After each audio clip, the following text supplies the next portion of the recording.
யோவான் எழுதின சுவிசேஷம் 14ஆம் அதிகாரம்.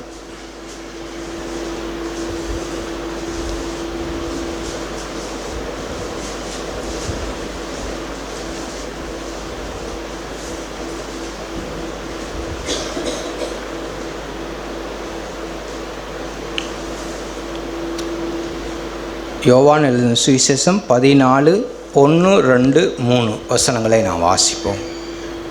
உங்கள் இருதயம் கலங்காதிருப்பதாக.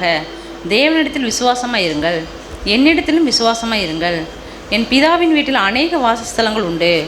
அப்படி இல்லாதிருந்தால் நான் உங்களுக்கு சொல்லியிருப்பேன். ஒரு ஸ்தலத்தை உங்களுக்காக ஆயத்தம் பண்ண போகிறேன். நான் போய் உங்களுக்காக ஸ்தலத்தை ஆயத்தம் பண்ணின பின்பு நான் இருக்கிற இடத்திலே நீங்களும் இருக்கும்படி நான் மறுபடியும் வந்து உங்களை என்னிடத்தில் சேர்த்து கொள்வேன். ஆண்டவர் தம்முடைய சீசர்களுடைய இருதயத்தை பார்த்து அவர் பேசுகிறாங்க. என்னன்னா, உங்கள் இருதயம் கலங்காது இருப்பதாக. ஆண்டவர் தங்களுடைய சீசர்களை எத்தனையோ விதத்தில் அவர்களுக்கு தான் தேவகுமாரன் என்று திருஷ்டாந்தமாய் காண்பித்திருந்தும், ஆனாலும் அவளுடைய இருதயம் ஒரு வகையில் கலக்கம் உள்ளதாய், பயம் உள்ளதாய், திகில் அடைந்ததாய் இருப்பதை அவர் பார்த்தார். அப்படி இருக்கும்போதுதான் அவளுடைய இருதயத்தில் உண்டாயிருக்கிற கலக்கத்தையும் பயத்தையும் திகிலையும் பார்த்து ஆண்டவர் சொல்கிறார், உங்கள் இருதயம் கலங்காதிருப்பதாக. அந்த வார்த்தை நம்முடைய வாழ்க்கைக்கும் நம்முடைய இருதயத்துக்கும் நம்ம அதை அப்படியே எடுத்துக்கொள்ளணும். அநேக நேரத்தில் நாமளும் கலக்கம் உடையவர்களாய், பயம் உடையவர்களாய், ஒரு சூழ்நிலையில் நாம் சோர்ந்து போனவர்களாய், அத்தைரியம் உடையவர்களாய், இந்த பிரச்சனையில், இந்த சூழ்நிலையில், இந்த வியாதியில், இந்த பலவீனத்தில் நான் எப்படி மீண்டு வர முடியும், அல்லது இந்த பிரச்சனையை நான் எப்படி சமாளிக்க முடியும், அல்லது என்னுடைய எதிர்காலம் எப்படி இருக்கும், அல்லது இந்த பிள்ளையுடைய எதிர்காலம் எப்படி இருக்கும் அப்படின்னு சொல்லி நாம் அநேக பாரமான இருதயம், அநேக கலக்கமுள்ள இருதயம், அநேக சூழ்நிலையில் நெருக்கத்தின் மத்தியில் நமக்கு ஒரு பயமும் கலக்கமும் நம்முடைய இருதயத்தை கவிக்கொள்ளக்கூடும். அதனால் ஆண்டவர் சொல்கிறாங்க, உங்கள் இருதயம் கலங்காதிருப்பதாக. அந்த வார்த்தை நம்முடைய இருதயத்தோடு ஒத்து நம்ம ஒவ்வொருவரையும் பார்த்து ஆண்டவர் நம்மளை சொல்கிறார். நம் இருதயத்தை பார்த்து, நம்முடைய சூழ்நிலையை பார்த்து, நம்முடைய பலவீனத்தை பார்த்து, நம்முடைய பாரத்தை பார்த்து, நம்முடைய இருதயத்தை பார்த்து ஆண்டவர் சொல்கிறார், உங்கள் இருதயம் கலங்காதிருப்பதாக. இந்த சூழ்நிலையில், இந்த கலக்கத்தில், இந்த பயத்தில், இந்த நெருக்கத்தில், இந்த வியாதியில், இந்த உலகத்தில் உன் இருதயம் கலங்காது இருப்பதாக அப்படின்னு சொல்லிட்டு ஆண்டவர் சொல்கிறார், தேவனிடத்தில் விசுவாசமாக இருங்கள். ஆண்டவர் நம்மளுக்கு பார்த்து சொல்வது என்னென்னா, நீ தேவனிடத்தில் விசுவாசமாக இரு. தேவனுக்கும் உனக்கு ஒரு நல்ல தொடர்பு உண்டாயிருக்கட்டும். அவர் உன் வாழ்க்கையில் நடக்கிற சின்னஞ்சிறு விஷயங்களையும் அவர் கவனிக்கிறார். நமக்கு உதவி செய்ய அவர் வல்லவராக இருக்கிறார். ஆகையால் நீ தேவனிடத்தில் விசுவாசம் உள்ளவனாயிரு. நமக்கு ஒரு சூழ்நிலையில் பயம் வந்துடுது, திகில் வந்துடுது, கலக்கம் ஏற்படுறோம், இருதயம் கவலையினால், பாரத்தினால் பொங்கி இருக்கு, சூழ்நிலையில் தவிக்கிறோம். ஆனால் அந்த நேரத்தில், ஆண்டவரே நான் உம்மை விசுவாசிக்கிற ஆண்டவரே, நான் உம்மை முற்றிலும் நம்புகிற ஆண்டவரே, உம்மை நான் சார்ந்து கொள்கிற ஆண்டவரே, ஒரு இயலாதவனாய், ஒரு சிறு குழந்தை போல நான் உங்களை நம்புகிற ஆண்டவரே, உம்மை நான் சார்ந்து கொள்கிற ஆண்டவரே. ஒரு சிறு குழந்தை எவ்வளோ பெரிய கஷ்டமாக இருந்தாலும், தன்னை சுற்றிலும் எவ்வளவு காரியங்கள் நடந்தாலும், பயமும் திகிலும் இருந்தாலும், அந்த சிறு பிள்ளை போய் அந்த தாயுடைய இடத்துலையோ தகப்பனிடத்துலையோ அது எப்போதும் மண்டிக்கொள்ளும், எப்போதும் தாயை நம்பும், எப்போதும் தாயினுடைய மார்பிலை சாய்ந்து கொள்ளும். இது போல தான் நம்மளும், ஆண்டவரே என்னை சுற்றிலும் எது நடந்தாலும், என் வாழ்க்கையில் எவ்வளவு கஷ்டங்கள் சூழ்நிலைகள் இருந்தாலும், ஆண்டவரே நான் உம்மை நம்புகிறேன் ஆண்டவரே, உங்களை நான் சார்ந்து கொள்கிறேன் ஆண்டவரே. நான் இயலாதவனாய், நான் என்னால் முடியாதவனாய் ஆண்டவரே நான் உண்மையே நம்புகிறேன் ஆண்டவரே. பலவீனனாய் ஒரு சிறு குழந்தை போல நான் உண்மை நம்புகிறேன் ஆண்டவரே. அதான் ஆண்டவர் சொன்னார், நீங்கள் தேவனிடத்தில் விசுவாசமாயிருங்கள். தேவனை நீங்கள் எப்போதும் நம்புங்கள். அவர் மீது நீங்கள் நம்பிக்கையாக இருக்கலாம். எப்போது உங்களுடைய பாரத்தை, உங்களுடைய மன கவலையை, உங்களுடைய மன பிரச்சனைகளை, உங்களுக்கு இருக்கிற மனதில் உண்டாகியிருக்கிற எல்லா பாரத்தையும் அவர் மீது வச்சிடுங்க. அவரை நம்பிடுங்க. அவரிடத்தில் விசுவாசமாயிருங்கள். அப்படி என்னிடத்திலும் விசுவாசமாயிருங்கள். இயேசு சொல்கிறாங்க, என்னிடத்திலும் விசுவாசமாயிருங்கள். நமக்கு ஒரு பரலோகத்தில் ஒரு பரம தகப்பன் உண்டு. ஆண்டவராக இயேசு கிறிஸ்து நமக்கு ஒரு மூத்த சகோதரர். அவர் நமக்கு உதவி செய்ய எப்போதும் வல்லமையுள்ளவராக இருக்கிறார். நம்ம அவரிடத்தில் போகும்போதெல்லாம் நம்முடைய மன பாரங்களை, கவலைகளை, துக்கங்களை, நம்முடைய சூழ்நிலைகளை எல்லாவற்றையும் அவரிடத்தில் சொல்லலாம். எல்லாவற்றிலையும் அவரிடத்தில் ஒப்புவிக்கலாம். நமக்கு நடக்கிற எல்லா பிரச்சனைகளும் இன்றைக்கி வேணால் அது ஒரு பெரிய மலை போல் நம்மளை பயமுறுத்தி கொண்டிருக்கலாம். பெரிய கவலையாக, பெரிய ஒரு நம்மளை பயமுறுத்தி கொண்டு நம்முடைய வாழ்க்கையில் எத்தனையோ சூழ்நிலைகளை நம்ம சந்திக்கிறோம். ஆண்டவரே, வேலையில்லாத இந்த உலகத்தில் நான் எப்படி இந்த வாழ்க்கையை நான் சமாளிக்க போகிறேன்? வருமானம் இல்லாமல், அல்லது இந்த கடினமான சூழ்நிலையில், இந்த வியாதியில், இந்த பலவீனத்தில் நான் எப்படி நீங்கள் வாழ்க்கையை எதிர்கொள்ள போகிறேன்? ஆண்டவரே, எல்லாவற்றுக்கும் விடை உம்மிடத்தில் உண்டு ஆண்டவரே. எல்லாவற்றுக்கும் என்னுடைய பாரத்தை அறியக்கூடிய ஒரு தகப்பன் நீங்கள் பரத்தில் உண்டு ஆண்டவரே. என்னை நடத்த, எனக்கு உதவி செய்ய. ஆகையால் அவருடைய ஆண்டவர் சொன்னபடி உங்கள் கவலைகளெல்லாம் அவர் மீது வச்சிடுங்க. அவரிடத்தில் விசுவாசமாயிருங்கள், என்னிடத்திலும் விசுவாசமாயிருங்கள் அப்படின்னு சொல்லிட்டு தான் ஆண்டவர் சொல்கிறார், என் பிதாவின் வீட்டில் அநேக வாசஸ்தலங்கள் உண்டு.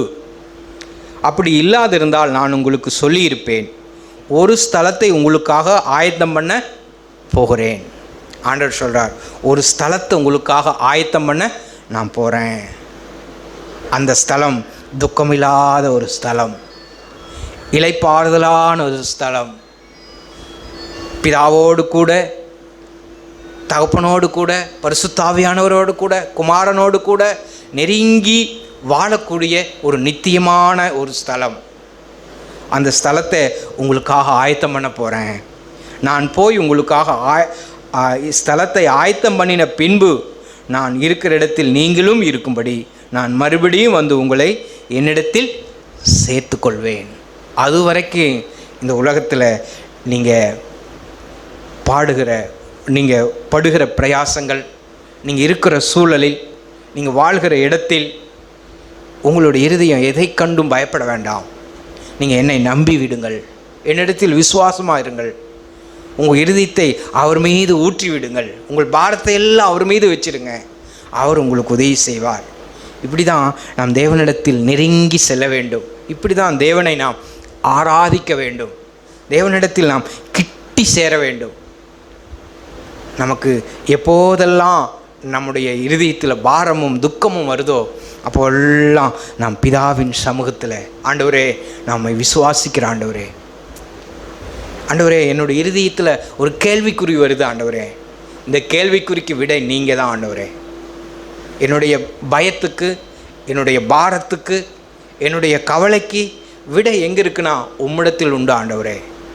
நீர் ஒரு திட்டமும் தீர்மானமும் உடையவராய் நீங்கள் இருக்கீங்க ஆண்டவரே. எனக்கு நீங்கள் உதவி செய்ய வல்லவராக இருக்கீங்க ஆண்டவரே. எப்பேற்பட்ட பயத்தை நீக்க நீங்கள் வல்லவராக இருக்கீங்க ஆண்டவரே. இப்படி அவர் கலங்கி போன இருதயத்தை, சோர்ந்து போன இருதயத்தை, மனுஷனுடைய வாழ்க்கையில் அவன் பாரம்பட்டு கலங்கி நிற்கும் நேரத்தில் ஆண்டவர் ஒவ்வொரு மனுஷனுக்கும் உதவி செய்கிறார். யாவரை குறித்து நாம் வாசிக்கிறோம் வேதத்தில். அவனுக்கு ஒரே ஒரு பிள்ளை, 12 வயது, ஆனால் மரணப்படுக்கையில் இருக்கிறான். ஒரே ஒரு பிள்ளை, அவனுடைய இருதயமோ சோர்ந்து போனதாய், கவலை நிறைந்ததாய். இப்படி இருக்கும்போது ஆண்டவரிடத்தில் அவன் ஓடி வருகிறான். அங்கே வாசிக்கிறோம், ஏராளமான கூட்டம், ஏராளமான கூட்டம் இயேசுவிடத்தில் நெருங்கி வர முடியவில்லை. ஆனால் ஒரே ஒரு சான்ஸ், அவனுடைய பிரச்சனையை, அவனுடைய பாரத்தை ஆண்டவருடைய பாதத்தில் இறக்கி வைப்பதற்கு கொஞ்ச நேரம்தான் கிடைக்கிது. அந்த மார்க்கு எழுதின சுவிசேஷத்தில் நான் வாசிக்கிறோம்.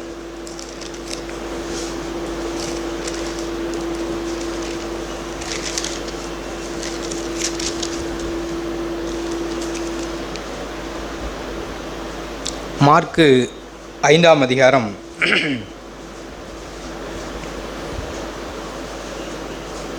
22வது வசனமும் 23. அப்பொழுது ஜெபாலய தலைவரில் ஒருவனாகிய யவீரு என்பவன் வந்து அவரை கண்டவுடனே அவர் பாதத்திலே விழுந்து, என் குமாரத்தி மரண அவஸ்தையப்படுகிறாள், அவள் ஆரோக்கியம் அடையும்படிக்கு நீர் வந்து அவள் மேல் உமது கைகளை வையும், அப்பொழுது பிழைப்பாள் என்று அவரை மிகவும் வேண்டிக் கொண்டான். இங்கே வாசிக்கிறோம் 21 நான் வாசிக்கும்போது, திரளான ஜனங்கள் அவரிடத்தில் கூடி வந்தார்கள். திரளான ஜனங்கள் அவரை சுற்றியும் இருக்காங்க. ஆனால் இவரோ ஒரு பிரச்சனையில், ஒரு மன பாரத்தில், ஒரு மன துக்கத்தில், ஒரு கஷ்டமான நெருக்கடியில் ஆண்டவரிடத்தில் அவன் போகிறான். அங்கே போய் வாசிக்கிறோம். அப்பொழுது அவன் யாவீரு என்பவன் வந்து அவரை கண்டவுடனே அவர் பாதத்திலே விழுந்து, அவரை கண்ட உடனே, அந்த சான்ஸ் கிடைத்த உடனே, பாரமான இருதயத்தோடு, ஒரு கனத்த இருதயத்தோடு அவன் அவருடைய பாதத்திலே விழுந்து, ஒரு பாரத்தை, கவலையை அவர் பாதத்தில் வைத்துட்டு அவன் சொல்கிறான், என் குமாரத்தி மரண அவஸ்தையாய்ப்படுகிறாள், அவள் ஆரோக்கியம் அடையும்படி நீர் வந்து அவள் மீது உமது கையை வையும், அப்பொழுது பிழைப்பாள் என்று அவரை மிகவும் வேண்டிக் கொண்டான். அவனுடைய பாரத்தையெல்லாம் அவர் பாதத்தில் வச்சிடறான். ஆண்டவரே, நீர் வந்து எனக்கு உதவி செய்யுங்க. ஆண்டவரே, நீங்கள் இந்த பிரச்சனையை பார்த்துக்குங்க. ஆண்டவரே, நீங்கள் என்னுடைய கவலையெல்லாம் தீர்த்துடுங்க, எனக்கு உதவி செய்யுங்க. இந்த உலகத்தில் பிரச்சனையை தீர்க்கக்கூடிய ஒருத்தர் உண்டென்றால் நீங்கள் தான் ஆண்டவரே. என் பாரத்தை மாற்றக்கூடிய ஒருவர் உண்டென்றால் அது நீங்கள் தான் ஆண்டவரே, எனக்கு உதவி செய்யுங்க. லூக்கா அதை எப்படி மென்ஷன் பண்ணுறாருன்னா, அந்த ஒரே ஒரு மகள்ங்கிறார். லூக்கா அப்படி சொல்கிறார், ஒரே ஒரு மகள், அவளுக்கு 12 வயது. இப்படி சொல்லி அவனுக்கு கிடைத்த அந்த கொஞ்ச நேரத்தில் ஆண்டவரிடத்தில் தன்னுடைய பாரத்தையும் மன கவலையும் அவர் சொல்லிடுறார். சொல்லிவிட்டு இப்படி ஆண்டவரும் வர வேண்டிக்கிறாங்க. ஆண்டவரும் போக புறப்படுறாங்க. இப்படி இருக்கும்போது திரளான கூட்டம் ஜனங்க அவரை நெருக்கி இருக்குது. ஆண்டவர் பிரயாணப்பட்டு வந்துக்கிட்டே இருக்கிறார். இப்படி இருக்கும்போது அங்கே வாசிக்கிறோம் 35 நான் வாசிக்கிறோம். அவர் இப்படி பேசிக்கொண்டு இருக்கையில் ஜெப ஆலயத்தனுடைய வீட்டிலிருந்து சிலர் வந்து, உம்முடைய குமாரத்தி மரித்து போனாள், இனி ஏன் போதகரை வருத்தப்படுத்துகிறீர்கள் என்றார்கள்.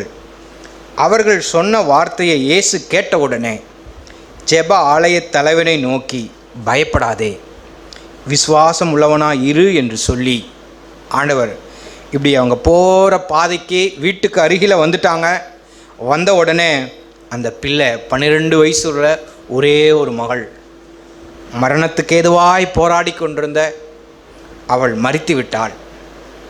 இப்போ அவங்க வீட்டிலேருந்து ஒரு செய்தி வருது, உன் பிள்ளை மறைச்சிட்டு போதகரை வருத்தப்படுத்த வேண்டாம், அவங்கள அப்படியே அனுப்பிடுங்க. அவனுக்கு இருதயத்தில் துக்கத்துக்கு மேலே துக்கம், பாரத்துக்கு மேலே பாரம். அவன் அப்படி இருக்கும்போது ஆண்டவர் அவரை பார்த்து சொல்கிறார், நீ பயப்படாதே. யோவான் 14:1 வாசித்து போல உங்கள் இருதயம் கலங்காதிருப்பதாக, தேவனிடத்தில் விசுவாசமாயிருங்கள் என்று சொன்னது போல் இங்கே என்ன சொல்கிறார்னா, நீ பயப்படாத, காரியம் மாறிவிட்டது, காரியம் தலகலாய் போய்விட்டது, கை கழுவி விட்டாய் என்று நீ பயப்படாத, நீ விசுவாசம் உள்ளவனாயிரு. தேவன் இன்றைக்கும் ஜீவிக்கிறார், அவர் உயிரோடு இருக்கிறார். மரித்தோரை எழுப்பக்கூடிய வல்லமை தேவனிடத்தில் உண்டு, அவரை நீ நம்பிடு அப்படின்னு சொல்லி நீ பயப்படாதே அப்படின்னு சொல்கிறார். இப்படி சொல்லும்போது அவன் இப்படியே இருக்கும்போது அங்கே போய் ஆண்டவர் உதவி செய்கிறார். அந்த பிள்ளைகளுடைய தகப்பன் வீட்டுக்கு போய் அங்கே 40 வாசிக்கிறோம், அவரை பார்த்து நகைத்தார்கள். ஆண்டவரை பார்த்து, அந்த தகப்பனை பார்த்து எல்லாரும் நகைக்கிறாங்க. செத்து போயிட்டு பிள்ளை அப்படின்னு சொல்லி நகைக்கிறாங்க. எல்லாரையும் ஆண்டவர் அந்த அவ்விசுவாசமுள்ள இருதயத்தை எல்லாரையும் அனுப்பிவிட்டு அவர் சொல்கிறார், எல்லாரையும் அவர் வெளியே போக பண்ணி பிள்ளையும் தகப்பனையும் தாயும் தம்மோடு வந்தவர்களையும் அழைத்து கொண்டு பிள்ளை இருந்த இடத்தில் பிரவேசித்து பிள்ளையின் கையை பிடித்து தலித் தாமி என்றார். அதற்கு சிறு பெண்ணே எழுந்திரு என்று உனக்கு சொல்கிறேன் என்று அர்த்தமாம். உடனே சிறு பெண் எழுந்து நடந்தாள். அவள் 12 வயதுள்ளவளாக இருந்தாள். அவர்கள் மிகுந்த ஆச்சரியப்பட்டு பிரமித்தார்கள். இதுபோல அவரை நம்புகிற ஒவ்வொரு மனுஷனுடைய வாழ்க்கையிலும், ஆண்டவரே நான் உம்மை முற்றிலும் நம்புகிற ஆண்டவரே, நான் உண்மையே சார்ந்துக்கிற ஆண்டவரே, எவ்வளோ கடல் கொந்தளித்தாலும், எவ்வளோ என்னை சுற்றிலும் மோசமான சூழ்நிலை நிகழ்ந்தாலும் ஆண்டவரே என் விசுவாசம், என்னுடைய இருதயம் உம்மீது இருக்கட்டும் ஆண்டவரே. உம்மை நம்புகிற ஆண்டவரே, உம்மை நான் காணுட்ட ஆண்டவரே, உம்மை பற்றி கொள்கிற ஆண்டவரே, உம்மை நான் நேசிக்கிற ஆண்டவரே. நமக்கு சில நேரத்தில் நமக்கு இருக்கிற பாரம்தான் பெருசாக தெரியுது, ஆண்டவரை சின்னவராக பார்க்குறோம். உதாரணமாக 430 வருஷம் அடிமைத்தனத்தில் தவித்தாங்க அந்த இஸ்ரவேல் ஜனங்க. ஆண்டவரை விசுவாசித்து புறப்பட்டு வந்துட்டாங்க. இங்கே பார்த்தா வனாந்தரம். அவங்க போய்கொண்டிருக்கிற இடத்துல பார்த்திங்கன்னா, அந்த பக்கம் பார்த்திங்கன்னா கடல், இந்த பக்கம் பார்த்தா வனாந்தரம். அந்த 600 ரதங்களோடு பார்வோன் வருகிறான்.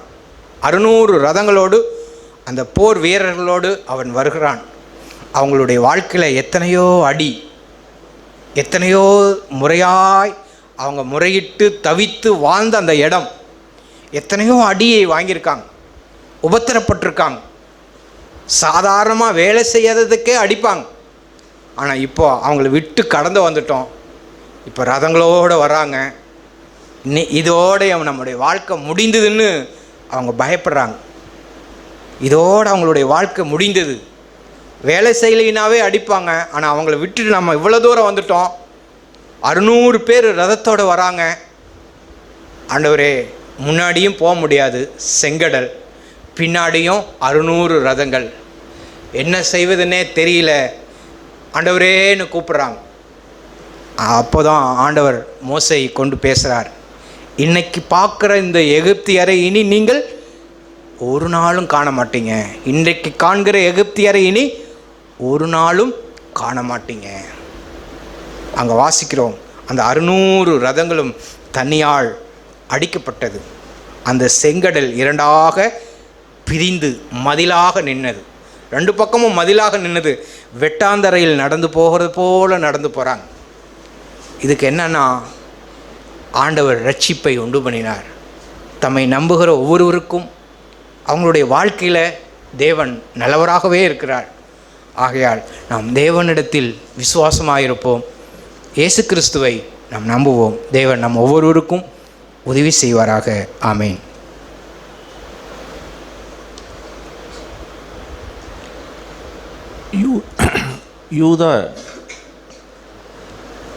யூதா எழுதின பொதுவான நிறுவம் வெளிப்படுத்தின விசேஷத்தின் புஸ்தகத்துக்கு முந்தின புஸ்தகம். வெளிப்படுத்தின விசேஷத்துக்கும் முந்தின புஸ்தகம்.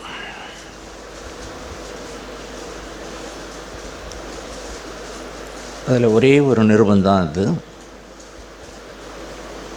ஒரே ஒரு நிருபம். இந்த நிருபம் இயேசுவோடு கூட பிறந்த தம்பி யூதா, இயேசுவோடு கூட பிறந்தவர். 2 நபர் இருக்கிறாங்க. ஒருத்தர் யாக்கோப்பு இருக்கிறார், இயேசுவோடு கூட பிறந்த இந்த யூதா இருக்கிறார்.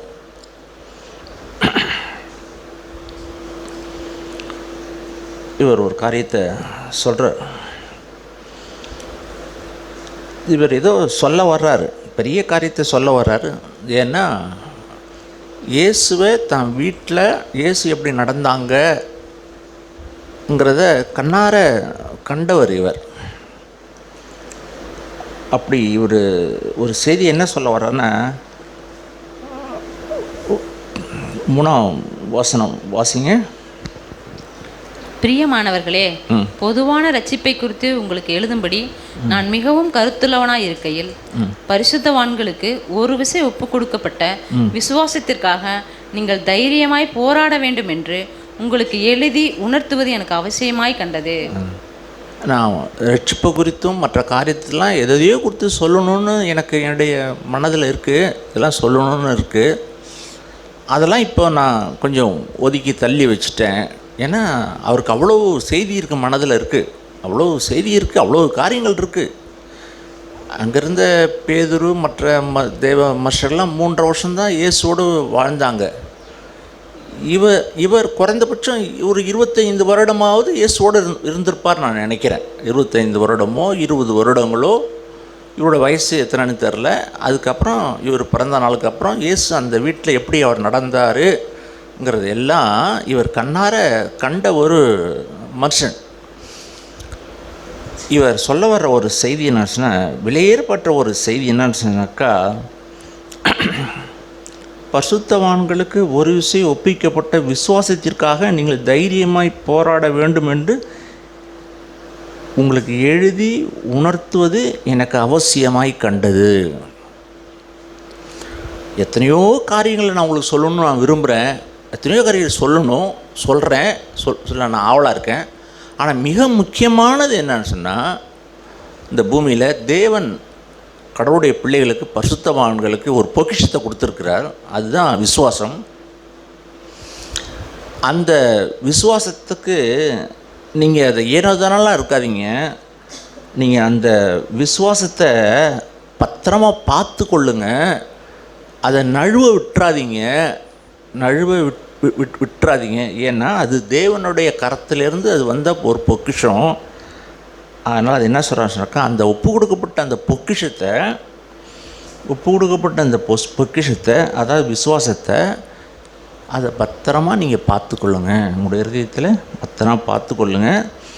இந்த ரகசியத்தை நான் உங்களுக்கு சொல்கிறேன். அதோட நிருபத்தில் சின்னோடு நிருபந்தான், ஒரு 25 வசனம்தான் அதில் இருக்குது.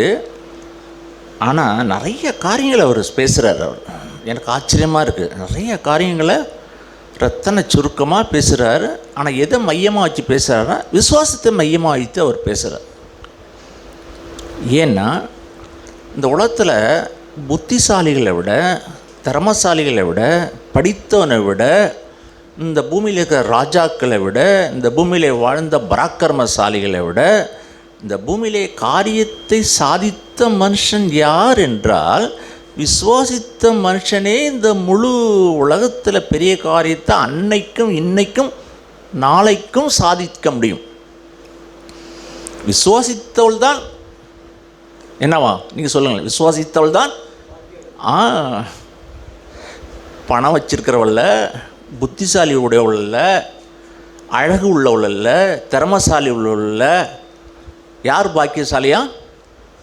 இன்னொருத்தர சொல்லுங்கள்.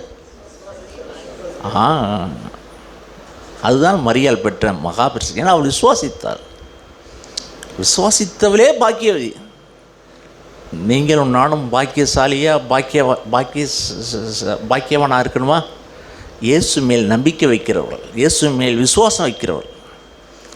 இந்த முழு உலகத்தில் பெரிய காரியத்தை சாதித்தவங்க யாருன்னா, இயேசுவை விசுவாசித்தவர்கள். அதுவும் போன வாரம் நம்ம தியானிச்சோம், தேவனுடைய குமாரன் என்று யாரெல்லாம் இயேசுவை விசுவாசித்தார்களோ அவரெல்லாம் இந்த பூமியிலே ஜெயித்தவர்கள். உலகத்தை ஜெயித்தார்கள், இந்த மாம்சத்தை ஜெயித்தார்கள், பிசாசை ஜெயித்தார்கள், ராஜ்யங்களை அதிர பண்ணினார்கள், அக்கினியின் உக்கிரத்தை அவித்தார்கள், சிங்கங்களின் வாயை அடைத்தார்கள். இதெல்லாம் யாரும் விசுவாசம் உடையவர்கள். இங்கே கூடியிருக்கிற தேவனுடைய பிள்ளைகளை உங்களுக்கு சொல்லுகிறேன், வரப்போகிற காலங்கள் நமக்கு எப்பொழுதுமே சாதகமாக இருக்கும் என்று நான் ஒருபோதும் சொன்னதே கிடையாது. வரப்போகிற நாட்கள், வரப்போகிற காலங்கள் கொடிதான காலங்கள் என்று தீர்க்கதரிசிகள் எப்பொழுதும் சொல்லுவாங்க. பொய் தீர்க்கதரிசி தான் நம்மளை அப்படி தட்டி கொடுப்பாங்க. மெய் தீர்க்கதரிசிகள் பொல்லாத காலம்னு சொல்லுவார், நம்மளை எச்சரிக்கை வைப்பாங்க. நீ ஆயத்தமாக இருப்பாங்க, தாழ்மையாக இருந்துரு, விசுவாசத்தில் உறுதியாக இருந்துருன்னு சொல்கிறதெல்லாம் மெய் தீர்க்கதரிசியுடைய வார்த்தைகள். இதெல்லாம் உபத்திரம் வரும், நீ ஜெயங்கொள்ள முடியும். ஆண்டவர் இந்த பூமியில் வாழ்ந்துட்டு இந்த பூமியை விட்டு போகிற நாள் தான் அந்த யோவானின் சுவிசேஷ புஸ்தகம் 14வது அதிகாரம் ரா பந்தி நடக்குது. ரா பந்தி, ரா போஜனம், அந்த போஜனம் வேலை நடக்குது. இப்போது அந்த கால் கழுவுற நிகழ்வெல்லாம் நடக்குது. அது 13ஆம் அதிகாரத்தில் அந்த நிகழ்வு முடிகிறது. இப்போது ஆண்டவர் ஒன்று சொல்லிட்டார், நான் இந்த உலகத்தை விட்டு போகிறேன் என்ன சீஷர்கிட்ட சொல்லிட்டாரு. சொன்ன உடனே சீஷருடைய இருதயம் அப்படியே கரைந்து போகுது. சீஷருடைய இருதயம் அப்படியே பயந்து வேதனையோடு இருக்குது. அது பார்க்குறார், நம்முடைய இருதயத்தினுடைய நிலைமையை அவர் பார்க்குறார். அவர் இந்த பூமியில் சரீர பிரகாரம் இருந்தாங்க, அப்போது அவங்களுடைய தேவைகளை சந்தித்தாங்க. அங்கேருந்து எத்தனையோ எரோது, பிளாத்து, அங்கேருந்து ஆசாரியர்கள், அங்கேருந்த எத்தனையோ மனுஷருடைய மதத்தின் போர்வையில் போத்தப்பட்டிருக்கிறவர்களால் பாதிக்கப்படுற சீஷர்களுடைய நிலைமையை அவங்க கண்டாங்க. அதனால் அவங்க சொன்னாங்க, நீ பயப்பட வேண்டாம், பயப்படாதீங்க, பிதா ஒருத்தர் உண்டு, தாய் மறந்தாலும் அவர் உங்களை மறக்க மாட்டார். தாய் மறந்தாலும் மறக்க மாட்டார். அவர் உங்களோட உள்ளங்கையில் வரைஞ்சி வச்சிருக்கிறார். இன்னொரு இடத்துல, தாயானவள் தன் முழங்காலில் வைத்து தன் பிள்ளையை தாளாட்டுவது போல உன்னை தாளாட்டுகிறவர் ஒருத்தர் உண்டு, நீ பயப்படாத, கவலாத, நான் உன்னோடு இருக்கிறேன், உங்களோடு கூட இருக்கிறேங்கிற அந்த செய்தி தான் அந்த 14ஆம் அதிகாரத்தில் அவர் சொல்லுகிறார். கலங்க வேண்டாம், பயப்பட வேண்டாம், நீ இந்த உலகத்தை பார்க்காத, மனுஷர்களை பார்க்காத, அதுக்கு மேலே நீ என்ன பார். ஆகையினால் இந்த விசுவாசத்தை சதா நம்ம தக்க வைத்து கொள்ள வேண்டும் என்பது அதுக்கு ஒரு போராட்டம் இருக்குது. என்ன போராட்டம்னா, நான் சுத்த மனசாட்சியோடு வாழணும். ஒவ்வொரு நாளும் சுத்த மனசாட்சி இல்லாமல் விசுவாசத்தை காத்து கொள்ள முடியாது. இந்த யார் மேலேயாவது நமக்கு கசப்போ, யாரே ஒருத்தரை மன்னிக்காமல் நான் இருப்பேனானா அந்த விசுவாசம் என்னிடத்துல தங்காது. அது 1000 லிட்டரு டேங்கு தண்ணியாக இருக்கலாம், அதில் சின்னோண்டு ஓட்டம் இருந்தால் போதும், சின்னோண்டு ஓட்டம் இருந்தால் போதும். 1000 லிட்டர் தண்ணி இருக்கிற டேங்கில் சின்னோண்டு ஓட்ட வழி அப்படியே போயிடும். அனைவருடைய இருதயத்தில் விசுவாசம் இருந்தது, யாரையோ ஒருத்தர் உங்களால் மன்னிக்க முடியல, யாரோ ஒருத்தர் மேலே கசப்பு, யாரோ ஒருத்தர் தீமை செஞ்சிட்டாங்க, திரும்ப திரும்ப அதே நினைவில் வருது, அவங்களோட சிந்தையில் வருது. அவங்களுடைய இருதயத்தில் சின்ன ஓட்டை. ஆண்டவர் சொல்லுவார், இஸ்ரவேலாகிய என் ஜனங்கள் 2 தீமையை இவங்க செய்கிறாங்கன்னு சொல்லிட்டு அதில் ஒன்று சொல்லுவார், வெடிப்புள்ள பாத்திரத்தை என் ஜனங்கள் தெரிந்து கொண்டாங்க. வெடிப்புள்ள பாத்திரம் எவ்வளவோ நான் ஊற்றணும், அபிஷேகிக்கணும், ஆசீர்வதிக்க நான் விரும்புகிறேன், ஆனால் வீட்டில் வச்சுருக்க ஓட்டப்பானையை வச்சுருக்குறாங்க. நம்மகிட்ட இருக்கிற சகோதரிமார்கள் புரியும்படி சொல்கிறேன், உங்கள் வீட்டில் நல்ல தவளை வச்சுருக்கீங்க, குடம் வச்சுருக்கீங்க, தண்ணியை மொண்டு வைக்கிறீங்க, ஆனால் அதில் சின்ன ஒரு ஓட்டை இருக்குதுன்னு வச்சுங்களேன், அந்த ஓட்டை வழியாக எல்லா தண்ணியும் போயிடுது. தண்ணியை திறந்து தவளை பானையை பார்க்குறீங்க, குடத்தை பார்க்குறீங்க, தண்ணி இல்லை. அணையோடைய இருதயத்தில் இதுதான், விசுவாசத்தை வாங்குகிறோம், ஆனால் ஓட்டை வழியாக போயிடுது. அந்த ஓட்டை தான் யாரையோ மன்னிக்க முடியல, சுத்த மனசாட்சி இல்லை. சுத்த மனசாட்சிங்கிற அந்த பாத்திரத்தில் தான் விலையேறப்பட்ட அந்த விசுவாசம் தங்க முடியும். நான் பார்த்துக்கணும், ஒவ்வொரு நாளும் சுத்த மனசாட்சியை நான் பாதுகாத்துக்கணும், ஒவ்வொரு நாளும் சுத்த மனசாட்சியை பார்த்துக்கணும். இது ஒரு பொக்கிஷம், விலையேறப்பட்ட ஒரு பொக்கிஷம். இந்த பொக்கிஷத்தை நான் பாதுகாத்துக்கொள்ளணும். அதை யூதா எதாவது சொல்கிறார், விலையேறப்பட்டது, பரிசுத்தவான்களுக்கு ஒப்புடுக்கப்பட்டது, இதுக்கு நீங்கள் தைரியமாக இருக்கணும், தைரியமாக இருந்து நீங்கள் போராடணும். இதை எழுதி உணர்த்துவது எனக்கு ரொம்ப அவசியமாக கண்டது. கிறிஸ்தவ வாழ்க்கையில் ஜாக்கிரதை, தேவன் மேலே விசுவாசமாக இருங்க, இயேசு மேலே நம்பிக்கையாக இருங்க சார். அதே இதில் நான் வாசித்த 1 தீமோத்தேயின் புஸ்தகத்தை நாம் திருப்பிக் கொள்வோம். அதில் 6ஆம் அதிகாரம் 1 தீமோத்தேயு 6ஆம் அதிகாரம் எடுத்துக்கொள்ளுங்க. பக்கம் 290. இதில்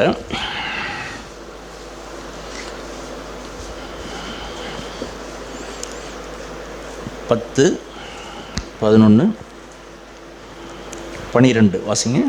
பண ஆசை எல்லா தீமைக்கும் வேறாயிருக்கிறது. சிலர் அதை இச்சித்து விசுவாசத்தை விட்டு வழுவி அநேக வேதனைகளாலே தங்களை உருவ குத்தி கொண்டிருக்கிறார்கள்.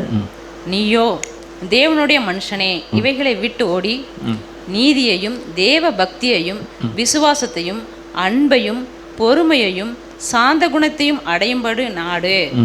விசுவாசத்தில் நல்ல போராட்டத்தை போராடு, நித்திய ஜீவனை பற்றிக்கொள், அதற்காகவே நீ அழைக்கப்பட்டாய். அநேக சாட்சிகளுக்கு முன்பாக நல்ல அறிக்கை பண்ணுகிறவனுமாய் இருக்கிறாய். இந்த அப்போஸ்தலனாகிய பவுல் ஏறத்தாழ அவருக்கு 67 வயதாகிவிட்டது. இப்போ அவருடைய வாழ்க்கையில் இது கடைசியாக எழுதுகிற ஒரு நிருபம். தீமோத்தி ஒரு வாலிபன், ஏறத்தாழ ஒரு 40 வயதாக இருக்குமோ என்று நான் நினைக்கிறேன். அந்த மனுஷனுக்கு அவர் எழுதுகிற இந்த புத்திமதி ஆலோசனை, அவர் சொல்கிறார், அப்பா, பண ஆசை தான் இந்த உலகத்தில் இருக்கிற எல்லா பிரச்சனைக்கும் அதுதான் ஆணி வேறு. ஜாக்கிரதை, பண ஆசைக்கும் விசுவாசத்துக்கும் சம்பந்தம் இருக்குது. அநேக சமயங்களில் அந்த பணத்துக்கும் விசுவாசத்துக்கும் சம்பந்தம் உண்டு. ஏண்டா, பணம் இல்லைன்னா சோர்ந்துடுறோம், வியாதி வந்துடுது, பணம் இல்லை, ஒரு பிரச்சனை வருது, அதுக்கு பணம் இல்லை. அப்போ நாம் புத்தியும்படி யோசிக்க ஆரம்பிச்சிடுறோம். பணம் இல்லாமல் இருக்கும்போது தான் நம்மளுடைய விசுவாசம் எப்படி இருக்குங்கிற தேவன் நம்மளை பரிசோதித்து பார்க்குறாங்க. இதெல்லாம் என்னுடைய தனிப்பட்ட வாழ்க்கையில் நான் பார்த்துருக்கிறேன். ஒன்றுமே இல்லாமல் இருக்கும்போது தேவனை அண்டி கொண்டிருப்பது அது ரொம்ப சந்தோஷமாக இருக்கும், சமாதானமாக இருக்கும், அது ஈஸியாக கூட இருக்கும். ஒரு சிலருக்கு நிறைய பணம் வச்சுருப்பாங்க, பிள்ளைக்கு ஒரு ஜுரம் வந்துட்டு, வியாதி வந்துட்டு, காய்ச்சல் வந்துட்டு, பணத்தை எடுத்துகிட்டு போய் டாக்டர்கிட்ட அவங்க போவாங்க. அவங்க தேவனை அந்தளவு தேட மாட்டாங்க. அவங்களுக்கு வந்துச்சு இந்த டாக்டர் ஸ்பெஷல், அந்த டாக்டர் ஸ்பெஷல்னு சொல்லுவாங்க. ஆனால் பணம் இல்லாதவங்க, ஆண்டவரே என் பிள்ளைக்கு சுகம் வேணும், இந்த வியாதியிலிருந்து பிள்ளைக்கு விடுதலை வேணும்னு சொல்லி அழுவாங்க. ஏன்? அவங்க பணம் இல்லை, ஈஸியாக தேவனை அண்டி கொள்வாங்க. எப்பொழுதும் ஒரு ஏழை ஈஸியாக தேவனை அண்டி கொள்ள முடியும். பணக்காரன் அவ்வளோ ஈஸியாக தேவனை அண்டி கொள்ள மாட்டான். ஏன்னா அவனுக்கு பணம் இருக்கிறது.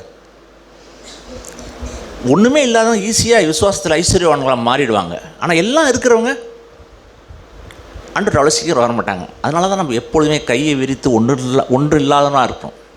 எப்பொழுதும் நான் ஒன்றும் இல்லை ஆண்டவரே, நான் ஒன்றும் இல்லை என்ற எண்ணத்துக்கு வந்துடணும். ஒன்றுமே இல்லைன்னு யார் சொல்கிறாங்களோ அவங்கள ஈஸியாக விசுவாசிச்சிருவாங்க. இவர்கள் பெரிய காரியத்தை சாதிச்சிருவாங்க. எல்லாம் இருக்குது, எனக்கு எல்லாம் தெரியும். உதாரணமாக ரொம்ப புத்திசாலியாக இருக்கிறாங்க, யாரோ அறிவாளியாக இருக்கிறாங்களோ அவங்க விசுவாசிக்கவே மாட்டாங்க. அதான் நீதிமொழியில் ஒரு வசனம் இருக்குது. அந்த வசனத்தை நான் மறுபடியும் திருப்ப விரும்புகிறேன். நீதிமொழியின் புத்தகத்தில் 3ஆம் அதிகாரம் நான் நினைக்கிறேன். அந்த எடுப்போம். உன் முழு இருதயத்தோடு உன் தேவனாயை கர்த்தரித்து,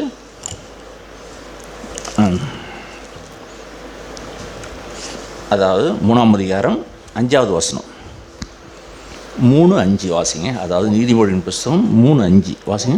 உன் சுய புத்தியின் மேல் சாயாமலும் உன் முழு இருதயத்தோடும் கர்த்தரில் நம்பிக்கையாயிருந்து உன் வழிகளிலெல்லாம் அவரை நினைத்துக்கொள், அப்பொழுது அவர் உன் பாதைகளை செவ்வைப்படுத்துவார். இங்கே என்ன சொல்கிறான்னு சொன்னாக்கா, நம்முடைய சுய புத்தி இருக்க அது விசுவாசத்துக்கு எதிரி. புத்திசாலிகளுக்கு விசுவாசத்தை பற்றி சொன்னால் அவங்களுக்கு புரியாது. புத்திசாலிகளுக்கு புத்திசாலி சம்மந்தப்பட்ட காரியங்களை பேசினா அவங்களுக்கு விளங்கும். ஆனால் விசுவாசமான காரியத்தை பேசினா அவங்களுக்கு விளங்காது. ஏன்னா அவங்களுடைய புத்தி அவ்வளவு ராட்சசனாக நின்று அவங்களுடைய புத்தி அவங்கள அழிச்சிடும். அதனால் புத்திமானுடைய புத்தியை நான் அவமாக்குனேன், ஞானிகளுடைய ஞானத்தை நான் பைத்தியமாக பண்ணேன் ஆண்டவர் சொல்லுவாங்க. ஆனால் சிறு குழந்தை போல் இருக்கிறவங்க ஈஸியாக ஆண்டவரை விசுவாசிக்க முடியும். இங்கே அவர் சொல்கிறார், உன் சுய புத்தி மேலே சாஞ்சிராத. நம்முடைய புத்தியை எப்பொழுதுமே நமக்கு ஒரு நல்ல வேலைக்காரனாக வச்சுக்கணும். புத்தி சொல்கிறப்பல கேட்டால் அது எப்படி சொல்ல போனால், நமக்கு உதவி செய்யும்படிக்கு உதவி செய்யும்படிக்கு ஒரு வேலைக்கார அம்மாவோ வேலைக்கார ஐயாவோ இருக்கிறாருன்னா அவங்களுக்கு வீட்டுக்காரங்க என்ன சொல்கிறாலும் இந்த வீட்டை கூட்டுங்க, இந்த பாத்திரத்தை கழுவுங்க, இந்த பாத்திரத்தை தொடைங்க, இந்த வீட்டை தொடைங்கன்னு சொன்னாங்கன்னா அவங்க செய்யணும். அதுதான் புத்தி. ஆனால் புத்தி ஒன்று சொல்லுதுன்னு வச்சுங்களேன், அவனுடைய வாழ்க்கை கெட்டுரும். அவன் பைத்தியக்காரனாக போயிட முடியும். புத்தி நமக்கு நல்ல வேலைக்காரனாக நம்ம வச்சவனை அடக்கி ஆளை கற்றுக்கணும். ஆனால் இது எல்லாத்துக்கும் மேலே விசுவாசமே தலைச்சிறந்த ஒன்று. அதான் சுய புத்தி மேலே சாயாத முழு இருதயத்தோடு கர்த்தர் மேல் நம்பிக்கையாக இருந்துரு. இது உலகத்து மனுஷனுக்கு வழங்காது. இந்த உலகத்தில் இருக்க மனுஷன்லாம் புத்தியை சார்ந்து பைத்தியக்காரனாக போயிட்டுருக்கான். படிப்பாளி, பட்டதாரி, பணக்காரன், உலக ஞானி இவெல்லாம் யாருன்னா தன் புத்தியிலேயே சார்ந்து வாழ்க்கையில் கடைசியில் பார்த்தா தற்கொலைக்கு போயிடும், ரெட்ட தூக்கு மாட்டி தொங்குவோம். இதுதான் இந்த உலகத்தில் கடைசி. அந்த புத்தி அவனை என்ன பண்ணுச்சுனாக்கா கெடுத்துரும். அவனை புத்தி அவனை கெடுத்து அழிச்சிரும். ஆனால் விசுவாசம் உடையவர்கள் அப்படி கிடையாது. விசுவாசம் உள்ள ஜனங்கள் சந்தோஷமாக இருப்பாங்க, சமாதானமாக இருப்பாங்க. இந்த பூமியில் உலகத்து பிரமாணம் அவங்களுக்கு பணமோ, உலகத்து பிரமாணம் அழகோ, உலகத்து பிரமாணம் எந்த ஒரு பவுஸோ அது அவங்கள்ட்ட இருக்காது. ஆனால் அவங்க சந்தோஷமாக இருப்பாங்க, சமாதானமாக இருப்பாங்க. அவங்களோட இருதயம் கலங்காது, எதுக்கும் பயப்பட மாட்டாங்க. ஏன்னா எனக்கு ஒரு அப்பா ஒருத்தர் உண்டு, நான் அனாதை இல்லை. இவங்க சொல்கிறதெல்லாம் உலகத்துக்கு பைத்தியமாக தோணும், ஆனால் சந்தோஷமாக இருப்பாங்க. அருமையான தேவனுடைய பிள்ளைகளே, விசுவாசங்கிறது இந்த உலகத்துக்கு விளங்காத ஒன்று. இந்த உலகத்துக்கு எப்போதுமே விசுவாசங்கிறது விளங்காது. அது ஞானிகளுக்கும் கல்விமான்களுக்கும் மறைக்கப்பட்ட ஒரு விஷயம், பாலகருக்கு மாத்திரமே விளங்கப்பட்ட ஒரு காரியம். இது தேவன் மறைத்து வைத்திருக்க ரகசியம். இதை தான் தம்முடைய சீஷர்களுக்கு அவர் சொல்லி கொடுத்தார். 3.5 வருஷ காலம் அவங்களுக்கு என்னத்தை பாடம் நடத்தினார் ஆண்டவர் தெரியுமா? விசுவாசமாக இருங்க, என் மேல் நம்பிக்கையாக இருங்க, பிதாவிடத்தில் நம்பிக்கையாக இருங்க, இதுதான் சொன்னார். இந்த 11 சீஷர்களையும் இந்த முழு உலகத்தையும் கலக்கி இந்த 11 சீஷர்கள் முழு உலகத்தையும் தலைகீழ மாற்றி விட்டார். இவர்கள் படிப்பாளியா, இவங்கள் புத்திசாலியா, திறமைக்காரர்களா, அறிவாளிசாலிகளா? இல்லை, விசுவாசமுடையவர்கள். இவர்கள் விசுவாசமுடையவர்கள் ஆச்சரியமான காரியத்தை தேசத்தில் நடத்தினாங்க. நான் போகிறேன்ப்பா, அந்த அதிகாரத்தில் தான் வாசிப்போம், அந்த 14ஆம் அதிகாரத்தில். நான் போகிறேன், ஆனால் நீங்கள் என்னிலும் பெரிய காரியத்தை செய்வீங்க என்ன சொல்கிறாரு. இதெல்லாம் சொல்கிறாரு அவர்கிட்ட. நான் போகிறேன்ப்பா, ஆனால் நான் செஞ்சதை விட நீங்கள் பெரிய காரியத்தை செய்வீங்க. செஞ்சாங்களா இல்லையா?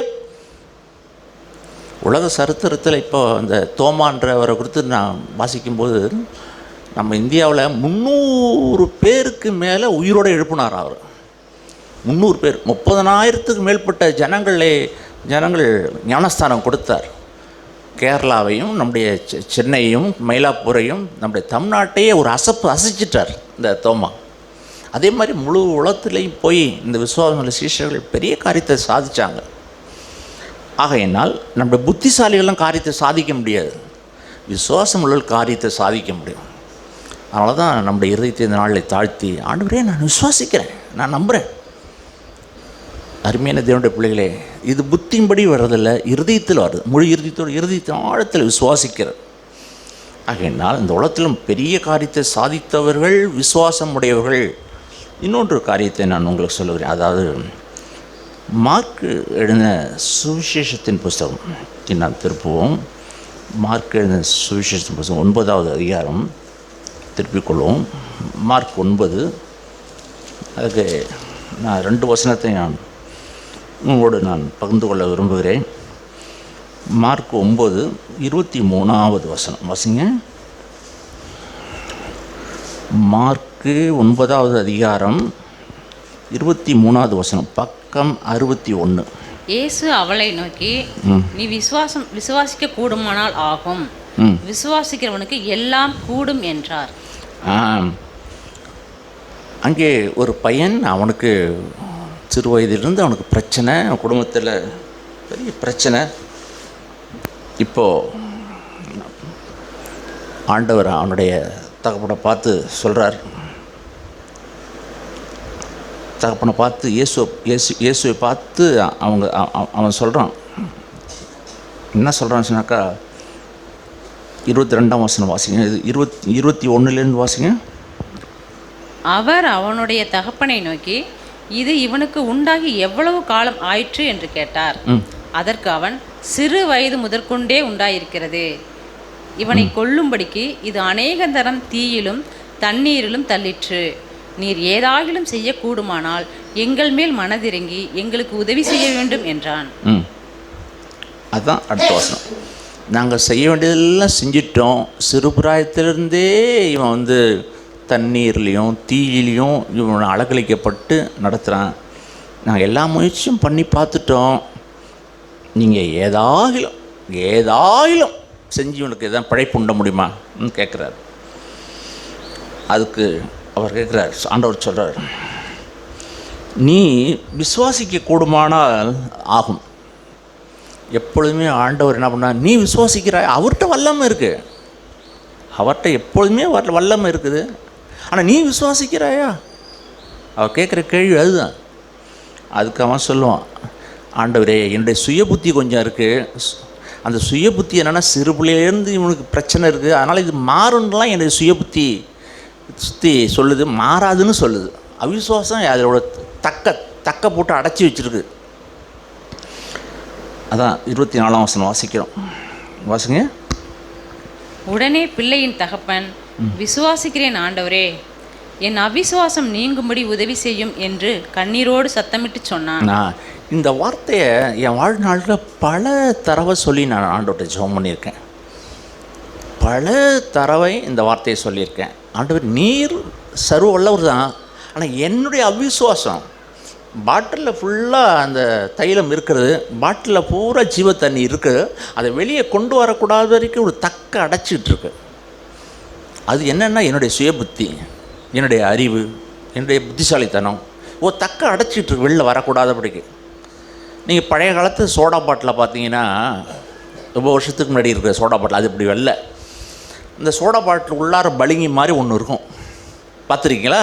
அது இப்படி குத்துனா தான் என்ன பண்ணணும்னு சொன்னாக்கா, அந்த அந்த அது உள்ளார இருக்கிற கோழி என்ன பண்ண உள்ளே போகும். குடிக்கும்போது அது திரும்பவும் அடைச்சிட்டுனாக்கா மறுபடியும் அதை குத்தணும். பார்த்துட்டீங்களா? இந்த பாட்டில் அப்படி இருக்கும். பாட்டிலோடைய அமைப்பே அப்படி தான். பழைய சோடா பாட்டிலுடைய அமைப்பே நம்முடைய இதில் இருக்குது. உங்களுக்கு எத்தனை பேருக்கு தெரியும் நான் அது தெரியல. அந்த பாட்டில் அதேமாதிரி அவர் ஊத்துற அடி தான் இருக்குது, ஆனால் இது அடைச்சிக்குது, வர முடியாதபடிக்கு. அப்போ திரும்பவும் அதை குத்த வேண்டியிருக்கும். அதனால தான் அவன் சொல்கிறான், என்ன அவிசுவாசம் நீங்கபடி எனக்கு உதவி செய்யுங்க ஆண்டவரே. தொடர்ச்சியாக நம்முடைய இருதயத்தில் அவிசுவாசம் வந்துட வேண்டாம். எது வரைக்கும்? இந்த பூமியை விட்டு போகிற நாள் வரைக்கும் நம்முடைய புத்தி குறுக்கிடும், நம்முடைய அறிவு குறுக்கிடும். ஜாக்கிரதையாக இருக்கும். அதே அடுத்த பக்கம் திருப்புங்களேன், 10வது அதிகாரத்தை திருப்புங்களேன். இங்கே ஒரு பெரிய பணக்காரன் இயேசுவிடத்தில் வருகிறான். அவன் நித்திய வாழ்வை சுதந்திரத்துக் கொள்வதற்கு என்ன செய்யணும் ஆண்டவர்கிட்ட கேட்குறான். அதுக்கு ஆண்டவர் சொல்கிறாங்க, அதெல்லாம் அவன் உனக்கு உண்டானதெல்லாம் விட்டு தரித்திற்கு கொடுத்துட்டு நீ வந்துடுன்னு சொல்கிறாரு. ஆனால் அதை கேட்க அவன் மனம் இல்லை. அந்த 22ஆம் வசனம் பார்க்குறோம், அவன் மிகுந்த ஆஸ்தியுடையவனாக இருந்தபடியால் இந்த வார்த்தைகளை கேட்டு மனம் அடைந்து துக்கத்தோடு போய்விட்டான்னு வாசிக்கிறோம். இயேசுவிடத்தில் வந்தவர்கள், விசுவாசத்தோடு வந்தவர்கள் சந்தோஷப்பட்டார்கள் எழுதியிருக்கு நிறைய பேர். இயேசுவிடத்தில் வந்தவர்கள் துக்கப்பட்டும் போனார்கள். ஏன்னா இருதயத்தில் ஒரு கட்டை அடைச்சிக்கிட்டு இருக்கு, ஒரு கட்டை இருதயத்தில் அடைச்சிக்கிட்டு அவன் இயேசுவோட துக்கத்தோடு இயேசு விட்டு போயிட்டான். இதை பார்த்துக்கிட்டு இருந்த சீஷர்கள் கேட்குறாங்க, ஆண்டவரே நாங்கள் எல்லாத்தையும் விட்டு உம்மிடத்தில் வந்தோமேன்னு சொல்லி சீஷர்கள் கேட்குறாங்க. இங்கேயும் ஐஸ்வர்யத்து மேலே நம்பிக்கையுடைய காரியங்களை எடுத்து பேசுகிறார். பணத்து மேல் நம்பிக்கை வேண்டாம், உன்னுடைய அறிவு மேல் நம்பிக்கை வேண்டாம், உன்னுடைய பலத்து மேலே நீ நம்பிக்கை வைக்க வேண்டாம் சொல்லிட்டு ஆண்டவர் சொல்கிறார். என்ன சொல்கிறார் சொன்னாக்கா, 27வது வசனம் வாசிங்களேன். இயேசு அவர்களை பார்த்து, மனுஷரால் இது கூடாதது தான், தேவனால் கூடாதது அல்ல, தேவனாலே எல்லாம் கூடும் என்றார். இதுக்கு தான் விசுவாசம் வேணும். என் ஆண்டவரே உம்மால் கூடும் ஆண்டவரே. இதுதான் நம்முடைய வாழ்க்கையில் விசுவாசம். இருதயத்தின் ஆழத்திலிருந்து விசுவாசம். உம்மால் கூடும் ஆண்டவரே. வாழ்நாளெல்லாம் நம்முடைய இருதயத்தை பத்திரமாக வைத்துக்கொள்ள வேண்டிய ஒரு காரியம். இன்னொரு காரியத்தை நான் சொல்ல விரும்புகிறேன். அதாவது எபிரியரின் புஸ்தகம் 11வது அதிகாரத்தை நாம் திருப்பிக் கொள்வோம். எபிரியரின் புஸ்தகம் 11வது அதிகாரம்.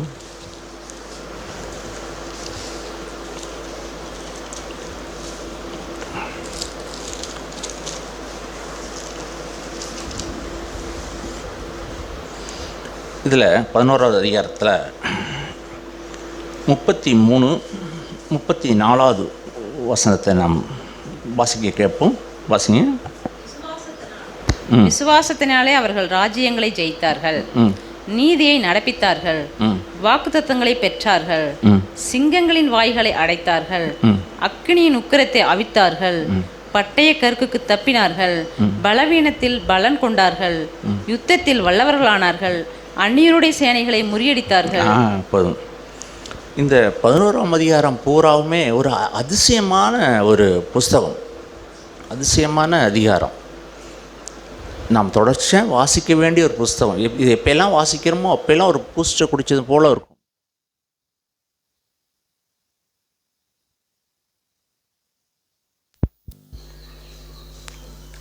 ஆகையினால் இந்த விசுவாசத்தை குறித்தான பட்டியல் குறித்து, ஒரு பெரிய பட்டியலை குறித்து இங்கே சொல்லப்பட்ட ஒரு நல்ல வசனம்.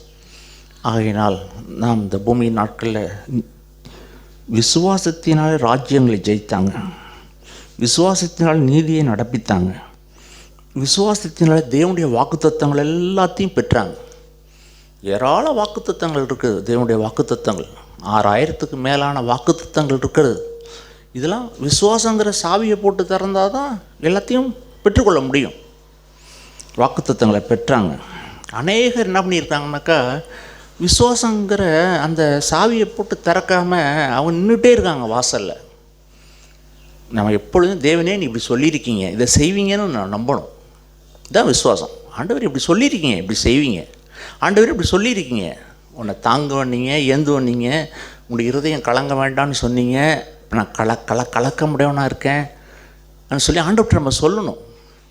வாக்குத்தத்தங்களை பெற்றார்கள், சிங்கங்களின் வாயை அடைத்தார்கள், பிசாசுடைய வாயை அடைத்தார்கள். பிசாசு எப்பொழுதுமே நம்மளை குற்றப்படுத்திக்கிட்டே இருப்பான். சோறுடைய பண்ணுவோம், அதேரியமுடைய பண்ணுவோம். நம்மளுடைய வாழ்க்கையில் ஒரு பெரிய கல்லை கட்டி நம்முடைய காலில் வைக்கிறது போல் அவன் பண்ணுவான். சிங்கத்தின் வாயை அடைத்தார்கள், பிசாசுடைய வாயை அடைத்தார்கள். யார் தெரியுமா? விசுவாசம் உடையவர்கள். விசுவாசம் என்னும் கேடகத்தை என்னாலும் கையில் வைத்திருக்க வேண்டும். விசுவாசம். வானமண்டலில் பொல்லாத ஆவியோடும் சேனைகளோடும் எனக்கு எப்பொழுதும் போராட்டம் இருக்கிறது. அவர் சிங்கங்களின் வாயை அடைத்தார்கள்.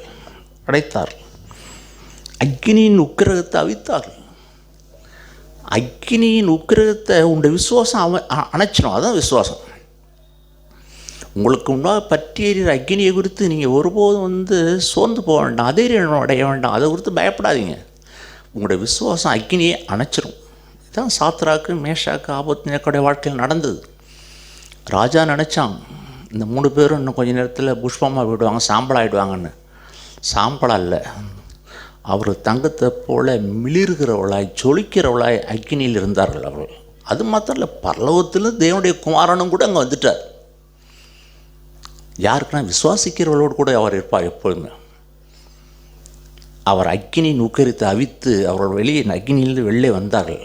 அவர்கள் தொட்டு பார்த்தார்கள். முடியை தொட்டு பார்க்குறாங்க, சால்வையை தொட்டு பார்க்குறாங்க. அங்கே வாசிக்கிறோம், அக்கினியின் மனம் அவரிடத்தில் வீசப்படலை.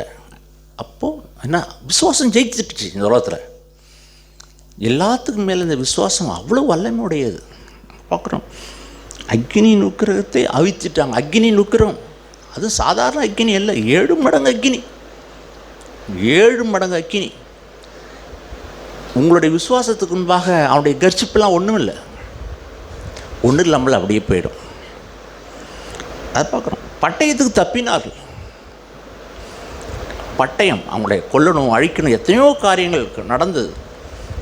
கிதியோனுடைய நாட்களில் அந்த இஸ்ரவேல் ஜனங்களுக்கு விரோதமாக எத்தனையோ பட்டயங்கள். தாவீதுடைய நாட்களில் சவுல் ராஜா எத்தனையோ வெட்டணும், கொல்லணும், எந்த பட்டயமும் அவளை ஒன்றுமே பண்ணவே முடியல. பலவீனத்தில் பலன் கொண்டார்கள். பலவீனர் தான். இந்த உலகத்தில் யார் பலமுடையவங்க தெரியுமா? விசுவாசமுடையெல்லாம் பலமுடையவர்கள். அதனால தான் பவுல் சொல்லுவாருங்க, நான் பலவீனத்திலே நான் பலன் கொண்டேன்னு சொல்லுவாங்க. இங்கே இருக்கிற ஒவ்வொருக்கும் நான் சொல்லுகிறேன், இங்கே இருக்கிற சகோதரிமார்கள் சகோதரமார்கள், நீங்கள் யாரெல்லாம் பலவீனர்களோ, நீங்கள் பலவான்கள் அப்படின்னு நான் சொல்ல, வேதம் சொல்லுது. பலவீனர்கள் பலம் கொண்டார்கள். இதெல்லாம் விசுவாசத்தில் நடக்கிற காரியம். யாருமே எனக்கு இல்லை, யாரும் எனக்கு உதவி செய்ய இல்லை. சரி, ரைட். இப்போது தேவன் என்ன? தேவன் உங்களுக்கு உதவி செய்வார். தேவன் இப்போ உங்களுக்கு பலனாக இருப்பார். அதுதான் பார்க்குறோம். பலவீனத்திலே அவர்கள் என்ன கொண்டாருன்னா பலன் கொண்டாங்க. அதுக்கு என்ன வேணும்? விசுவாசம். பலன் கொண்டாங்க. யுத்தத்திலே அவர்கள் வல்லவர்களானார்கள். யுத்தத்திலே வல்லவனார்கள். எனக்கு கிதியோனுடைய அந்த சேனையுடைய இது எனக்கு ஆச்சரியமாக இருக்கும். ஒன்றுமே இல்லை, ஓட்டப்பானையும் தீவட்டியும் வச்சுட்டு லட்சக்கணக்கான மனுஷர்கள் கொன்று குவிக்கப்பட்டார்கள். இன்னொரு இடத்துல 1,85,000 பேரை கொடுத்து பார்க்குறோம்.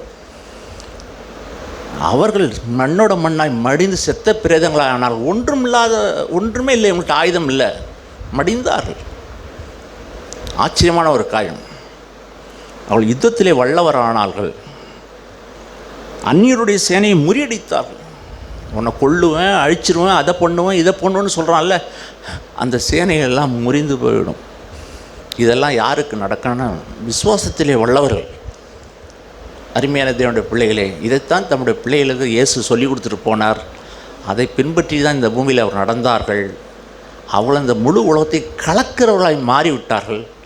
இயேசு செய்ததை விட பெரிய காரியத்தை அவர்கள் செய்தார்கள். மறுபடியும் அந்த நான் வாசித்த இந்த ஃபஸ்ட் ஆரம்பத்தில் வாசித்த யோவான் எழுதின சுவிசேஷ புத்தகம் 14வது அதிகாரத்தை நான் மறுபடியும் திருப்ப விரும்புகிறேன். 14வது அதிகாரம் 12வது வசனம் வாசிங்க. யோவான் 14:12 வாசிங்க. மெய்யாகவே மெய்யாகவே நான் உங்களுக்கு சொல்கிறேன், நான் என் பிதாவினிடத்திற்கு போகிறபடினால் என்னை விசுவாசிக்கிறவன் நான் செய்கிற கிரியைகளை தானும் செய்வான், இவைகளை பார்க்கிலும் பெரிய கிரியைகளையும் செய்வான். தம்முடைய பிள்ளைகளுக்கு சொல்லிட்டு அவர் போகிறார். மகனே மகளே, நான் போகிறேன், அவருடைய இருதயம் கலங்க வேண்டாம். இங்கே இருக்கிற இந்த எரோதுக்கும், இங்கே இருக்கிற பிளாத்துக்கும், அங்கே இருக்கிற அந்த குட்டி நரிகளுக்கும், குள்ள நரிகளுக்கும், பரிசேயர்களுக்கும், இங்கே காணப்படுகிற ஆசாரியர்களுக்கும், மாய்மாலக்காரர்களாகிய நடிப்புக்காரர்கள், பக்தியின் வேஷக்காரர்கள், இந்த குள்ள நரிகளுக்கெல்லாம் நீ பயப்படாதீங்க. நான் செஞ்சதை விட நீ பெரிய காரியத்தை சாதிப்பீங்க. என்னுடைய ஸ்தானாதிபதியாக இந்த பூமியில் நீங்கள் இருக்க போகிறீங்க. நான் செஞ்சதை விட பெரிய காரியத்தை செய்ய போகிறீங்க. விசுவாசம் உடையவர்களாக மாத்திரம் இருந்துருங்க. உங்களுடைய சரீரத்தை கொன்று அதுக்கு மேலே ஒன்றும் செய்ய திராணில்லாத மனுஷனுக்கு நீங்கள் ஒருபோதும் பயப்படாதீங்க. விசுவாசத்தில் உறுதியாக இருந்துங்க. அவனுக்கு எதிர்த்து நில்லுங்க, பிசாசுக்கு எதிர்த்து நில்லுங்க சொல்கிறார். அருமையானவளே, இந்த பூமியின் நாட்களில் கடைசி நாட்கள் நாம் வாழ்ந்து கொண்டிருக்கோம். விசுவாசம் நம்மளை விட்டு பறிபோக வேண்டாம். தான் வாசிக்கிறோம், மனுஷகுமாரன் வரும் நாட்களில் விசுவாசத்தை காண்பாரோ. நம்மளை பார்த்து சொல்ல வேண்டாம், விசுவாசம் உடையவனாக இருந்துருவோம். எந்த சூழ்நிலைகளுக்கும் ஒருபோதும் அஞ்ச வேண்டாம். என் தேவன் சிம்மாசனத்திலே இருக்கிறார், என் தேவன் இருக்கிறார்ன்ற உணர்வு எப்பொழுதும் எனக்கு இருக்க வேண்டும். நான் அநேகரை பார்த்து ரெண்டே கேட்பேன், நீங்கள் ஆராதிக்கிற தேவன் இருக்கிறாரா இல்லையான்னு கேட்பேன். அவ்வளோ. தேவன் இருக்கிறாரா இல்லையா? இருக்கிறார் இல்லையா? உங்கள் தேவன் உயிரோடு இருக்கிறாருன்னு சொன்னாக்கா விசுவாசம் பாருங்க. உங்களுக்கு தேவன் இல்லையா? சரி விட்டுருங்க, அவரை விட்டுருங்க. அந்த பாகால் தீர்க்கதரிசியை பார்த்து அந்த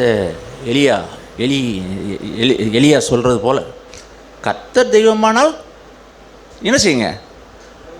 ஆமாம், கர்த்தர் தெய்வம்னு சொன்னால் அவர் நம்புங்க. அப்படி அவர் நம்பிக்கை இல்லையா, விட்டுடுங்க. அதே தான் இன்றைக்கி நம்முடைய தேவன் சர்வ வல்லவராய் சிம்மாசனத்தில் வீட்டிருக்கிறார். அவர் ராஜாதி ராஜானாய், கர்த்தாதி கர்த்தராய், மகிமையின் தேவனாய், மகத்துவமான ஆசனங்களில் அமர்ந்திருக்கிறார். என்னுடைய தேவன் இருக்கிறார். அதுதான் என்னுடைய நம்பிக்கை.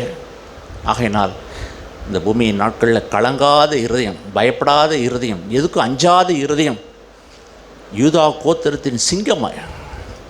கடைசியாக இன்னொரு வசனத்தை நான் உங்களுக்கு காண்பிக்க விரும்புகிறேன். வெளிப்படுத்தும் விசேஷத்தின் புஸ்தகம் 5வது அதிகாரம். வெளிப்படுத்தும் விசேஷத்தின் புஸ்தகம்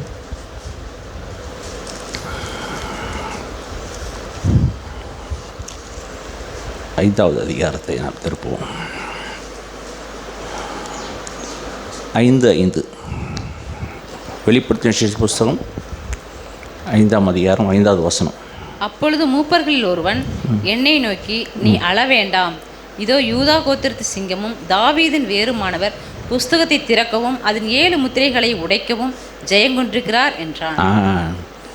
நம்முடைய தேவன் யூதா கோத்திரத்தின் சிங்கம்.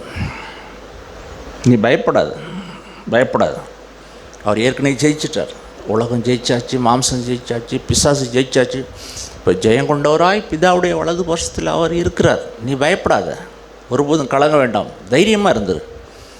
உன் கண்கள் பரலோகத்தில் வீட்டிருக்கிற இயேசுவை காணட்டும். இந்த பூமியிலே நெருக்கப்படும் போது ஸ்தேவான் இயேசுவை கண்டான். ஒரு நாள் கண்டு அவர் மடிந்து பரலோகத்துக்கு போனார். நீங்கள் நானும் அப்படி இல்லை. ஒவ்வொரு நாளும் இயேசுவை சிம்மாசனத்தில் வீற்றிருக்கிறவரை ஒரு நாளும் அவரை பார்த்து, அவரை மையப்படுத்தி, அவரை கனப்படுத்தி, அவரை ஆராதிக்கும்படி நம்ம அழைக்கப்பட்ட ஜனங்கள் நாம் இந்த பூமியின் நாட்கள்லாம்.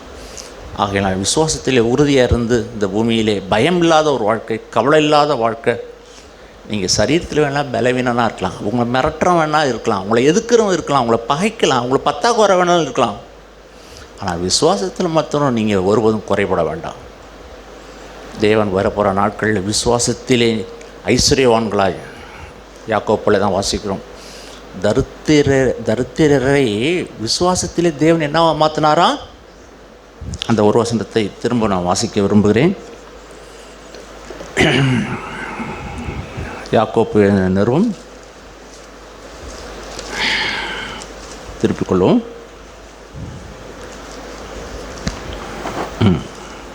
எடுங்க இந்த வசனத்தை. தரித்திரரை விசுவாசத்திலே 2 வாசிங்க. 2:5 வாசிங்க. என் பிரியமான சகோதரரே, கேளுங்கள்.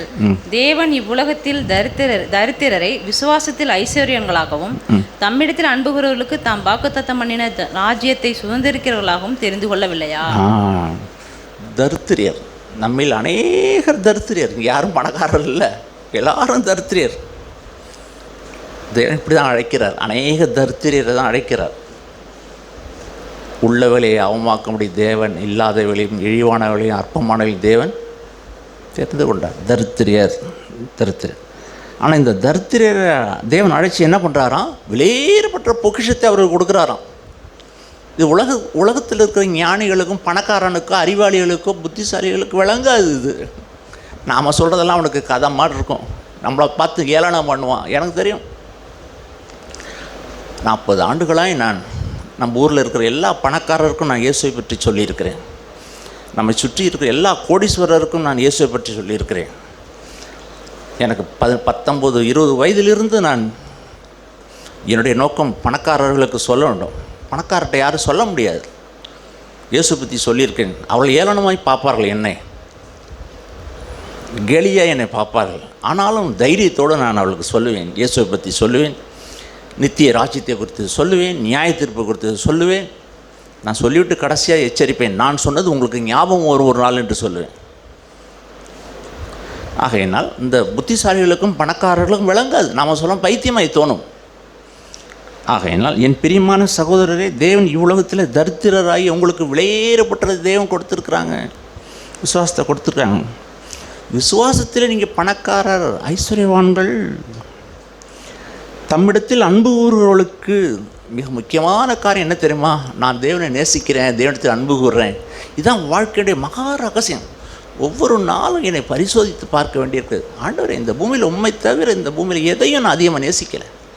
என் மனைவியாக இருக்கலாம், என் புருஷனாக இருக்கலாம், என் பிள்ளைகளாக இருக்கலாம், என் வீடாக இருக்கலாம், நிலமாக இருக்கலாம். நீ தான் ஆண்டவரே என் வாழ்க்கையில் முதல்ல உண்மை தான் நேசிக்கிறேன் ஆண்டவரே. அருமையாக நம்முடைய சகரியாப்பன ஐயா இப்போது அமெரிக்காவில் ஒரு கான்ஃபரன்ஸில் பேசிக்கிட்டு இருக்கிறாங்க. அந்த செய்தியை கேட்டேன். அதில் சொல்கிறார், மனைவியை நேசிக்கலாம், புருஷனை நேசிக்கலாம், பிள்ளைகளை நேசிக்கலாம். அதெல்லாம் எப்படின்னா ஒரு நட்சத்திரத்துடைய ஒளி போல தான். ஆனால் சூரிய ஒளி வந்துட்ட உடனே இந்த நட்சத்திரத்துடைய ஒளியெல்லாம் மங்கிடுமா நம்முடைய வாழ்க்கையில். இந்த நேசம், புருஷன் மேலே இருக்கிற நேசம், மனைவி மேலே இருக்கிற நேசம், பிள்ளைகள் மேலே இருக்கிற நேசம் எல்லாம் இயேசுடைய நேசமாகி சூரிய வெளிச்சத்திற்காக ஒன்றும் இல்லை. அருமையான தேவனுடைய பிள்ளைகளே, இந்த பூமி நாட்களாம் அவரை நேசிக்கிற நேசம், அவரிடத்தில் அன்பு கூறுவர்களுக்கு இதுதான் மகா ரகசியம். ஓ தேவனே, நம்ம நேசிக்கிறேன், உண்மை அன்பு கூற ஆண்டவரே. நம்ம நேசிக்கிறவர்களுக்கு தாம் வாக்குத்தத்தம் பண்ணின எல்லாம், அவர் வாக்குத்தத்தம் பண்ணின எல்லாம், நான் எபிரேயரில் வாசித்தோம், விசுவாசத்தினாலே வாக்குத்தத்தத்தினால் பண்ணப்பட்டது எல்லாத்தையும் பெற்றுக்கொள்கிறார்கள். இதுதான் நான் வாழ்க்கையில் விசுவாசிக்கிறவர்கள் பெற்றுக்கொள்ளுகிற அதிசயம். நாங்கள் வரப்போகிற நாட்கள் விசுவாசத்தில் வல்லவர்களாக இருக்கும். ஆபிரகாமுக்கு ஒரு பேர் ஒன்று இருக்குது. அவன் வயசானவன் தான், கிழவன் தான், ஆனால் விசுவாசத்தில் அவன் என்னவா ஆகலையாம், பலவீனனா இல்லையா, விசுவாசத்தில் வல்லவனாக இருந்தான். சில நேரத்தில் நல்ல விசுவாசம் இல்லை பிரதர், இப்போ வீட்டுக்கு போகிறீங்க, யாரோ ஒரு அவிசுவாசி வீட்டுக்கு வர்றாங்க, உங்களுக்கு இந்த வியாதியா, ஏன் உங்களுக்கு இந்த பிரச்சனை சொன்னோடனே இவங்க பெற்றிருக்கிற விசுவாசம் காற்றா கரைஞ்சி போயிட்டு. சிலப்படைய வாழ்க்கையில் அப்படி இருக்குது. வந்தவர்கள் செவுள்ள அறையிற மாதிரி விசுவாசத்தில் என் தேவன் சர்வ வல்லவர், எங்களை நடத்துவார், எங்களை போஷிப்பார், எங்களை பாதுகாத்து கொள்வார். ஒருவேளை எங்களை பாதுகாக்காமல் போனாலும் என் தேவனை நான் ஆராதிப்பேன்னு சொல்லி சாத்ராக்கு மேஷாக்கு சொல்வது போல் சொல்லுகிறவளா நீங்களும் நானும் இருக்கணும். தேவனுக்கு மகிமையை செலுத்தணும். நாம் கொஞ்சம் பேர் கேட்ட வார்த்தைகளுக்கு நம்பிக்கை இருக்கிடும்படி நான் உங்களை வேண்டிக் கொள்கிறேன். ஒவ்வொருத்தராக எழுந்திரிச்சு நீங்கள் ஒரு 8 பேர் நம்பிக்கை இருக்கிடலாம். நம்ம எல்லோரும் வாயை திறந்து ஆண்டவரை ஜெபிக்கலாம், ஆண்டவரை மகிமைப்படுத்தலாம்.